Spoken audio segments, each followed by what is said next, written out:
Okay, everyone, can you believe it's our last lecture? Now, don't forget, we have a quiz this week, and it picks up on the previous two lectures that were not covered by the quiz, as well as these two lectures, okay? So everything should be relatively kosher, and everything should make sense. So we can't talk about how humans have altered critters unless we talk about lab animals. And this is titled to be continued because we're still changing lab animals, okay? So stop the lecture for a minute.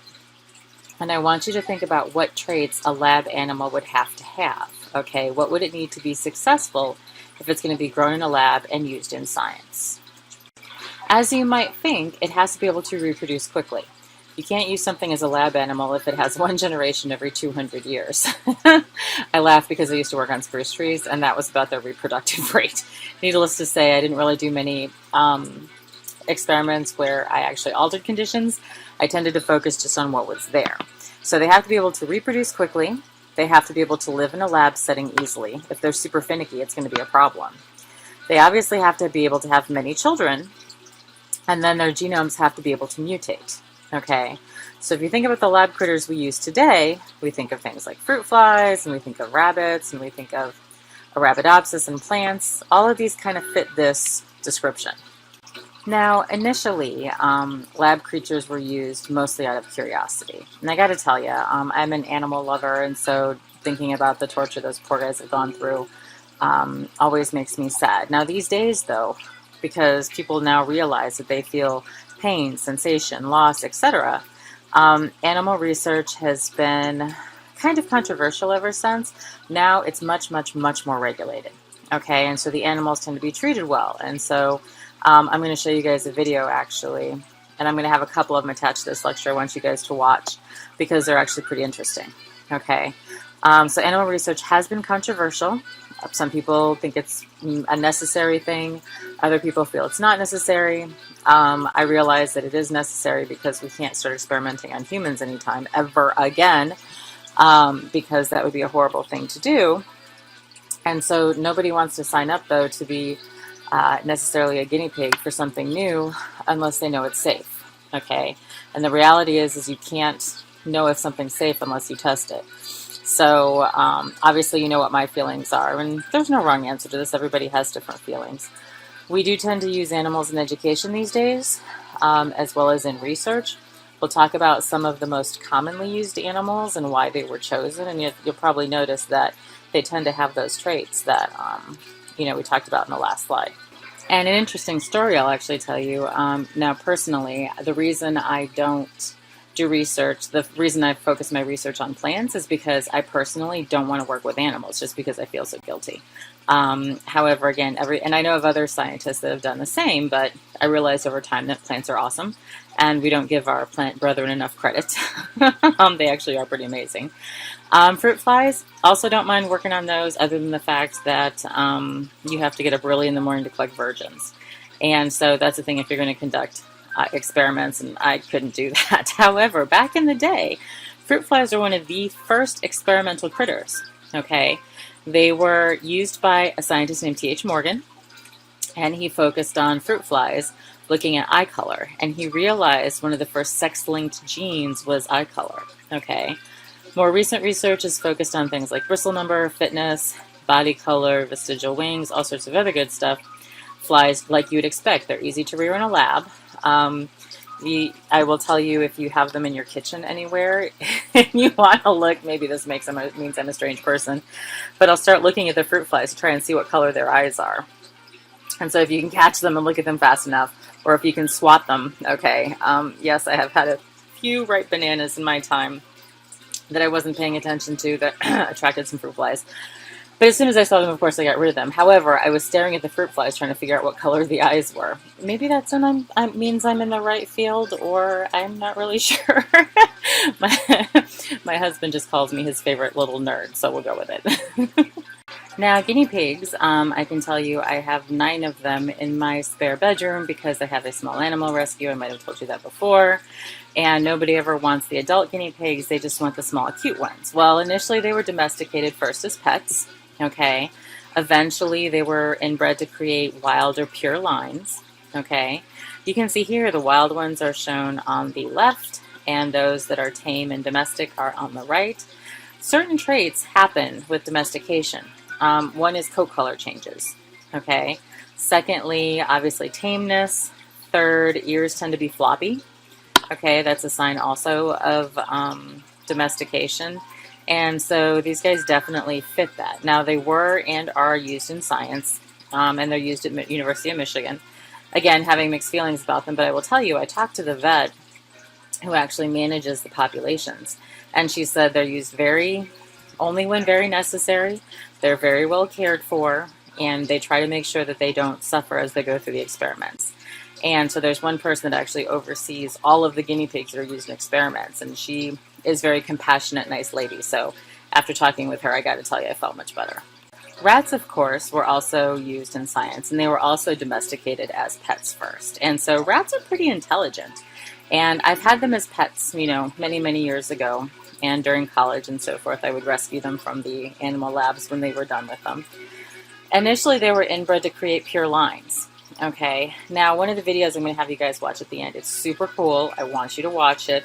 It discusses some lab rats and what happens to them if they're released in a safe enclosure, but do they have any of their wild survival traits left? And that's the cool part of this, is you'll see the end result. It's absolutely fascinating because those guys have never seen the wild. They've never been in grass before. They've never been in any of that situation. And yeah, I won't give away the ending, but you guys have to watch it. It's one of my favorite videos. Rabbits have also been used for many, many decades in lab research. Again, mixed feelings. I've had pet rabbits. And so the idea, once again, is that they are used sparingly and only when they're absolutely necessary. And they have someone overseeing the rabbit care to make sure that the animals are comfortable and that they're not suffering and so forth. So, it's one of those things. Now, mice have been used for quite a while, and so they've been used in biomedical research since the 16th century, believe it or not.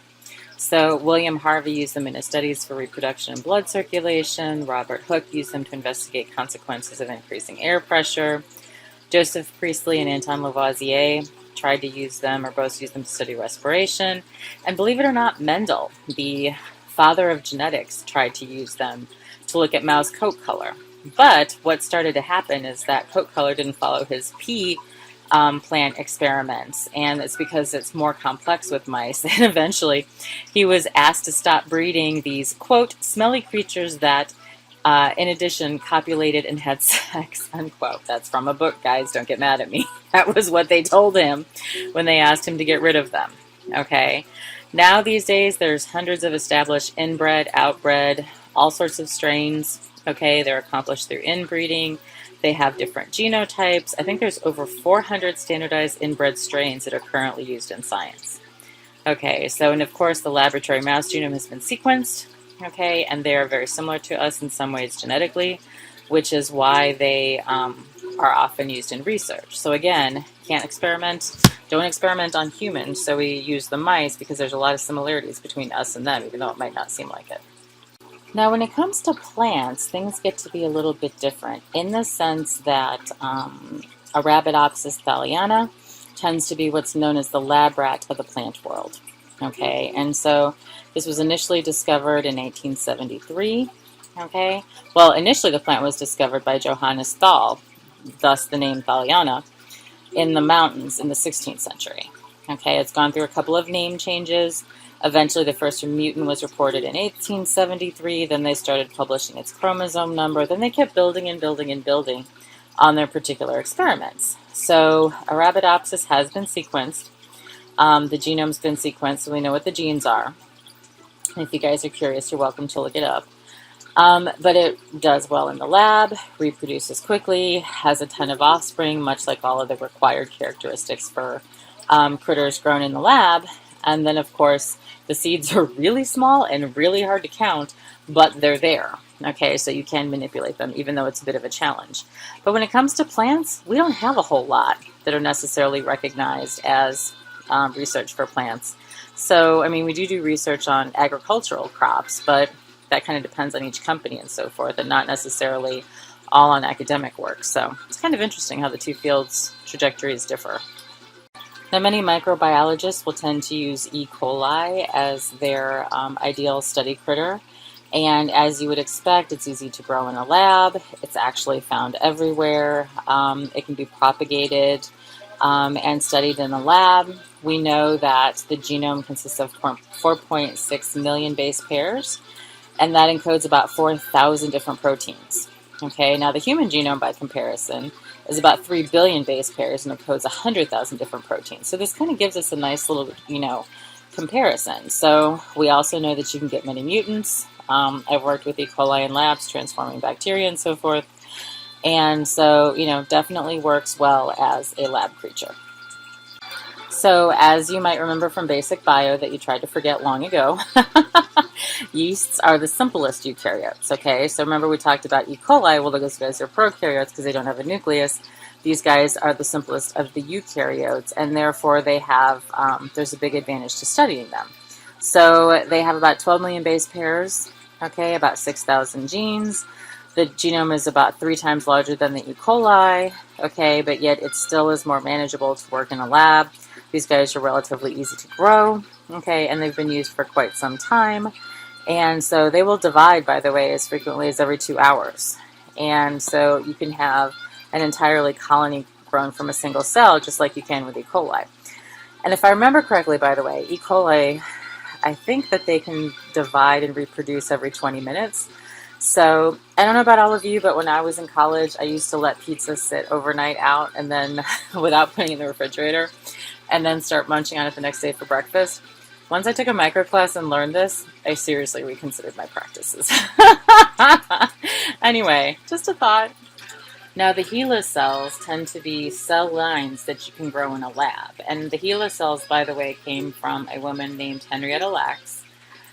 She had ovarian cancer, I believe, back in the 1950s. And if you guys are interested, there's this amazing book called The Immortal Life of Henrietta Lacks, okay? And it goes through and talks about, unfortunately, a lot of the injustices that she had to go through and that her family went through.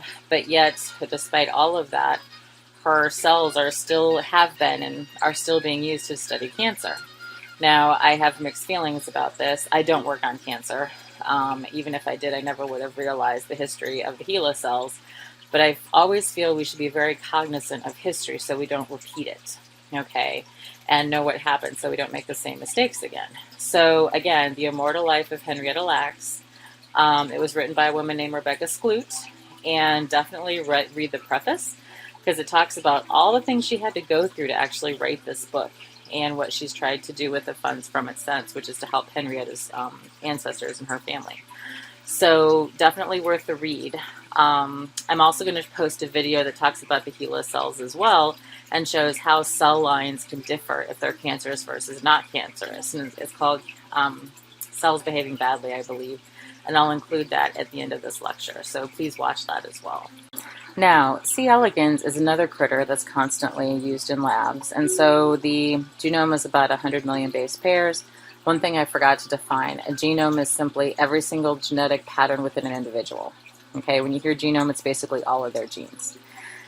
So these guys are simpler and more manageable than the genomes of most animals. I don't remember if they've sequenced their genome completely yet, but if they haven't, I'm sure they will soon. You do have to use microscopes to see them. Okay, but they do have some mutations that have been developed and are used in research these days.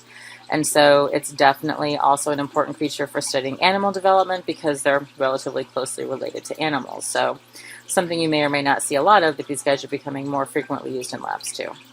Now, zebrafish are also used quite commonly in labs these days. They are small vertebrates, and so they provide a unique opportunity to study. Their tanks don't have to be super large. They can be propagated relatively easily in controlled conditions. And so as more and more systems become developed, zebrafish will most likely continue to be used in labs. And again, things are very tightly controlled these days to make sure the critters don't suffer. So, I'm feeling better about that. All right, everyone. I'm going to include some videos at the end that I'd like you to watch. All fair game for the quiz. If you guys listen to lecture and watch the videos, you'll be fine. Okay, and then once again, you'll have a week to complete the quiz. Let me finish grading your last quizzes. Sorry, it's been one of those weeks last week. And things always take longer than I expect them to. However, I hope you've enjoyed the class. It's been so much fun. I wish I could have seen you in person, but I have heard a lot from a lot of you by email, and of course, I'm always here to help if you all need me. So I wish you a wonderful and safe rest of the semester. Go blue and hurry up vaccine. I will talk to you all again soon, I hope.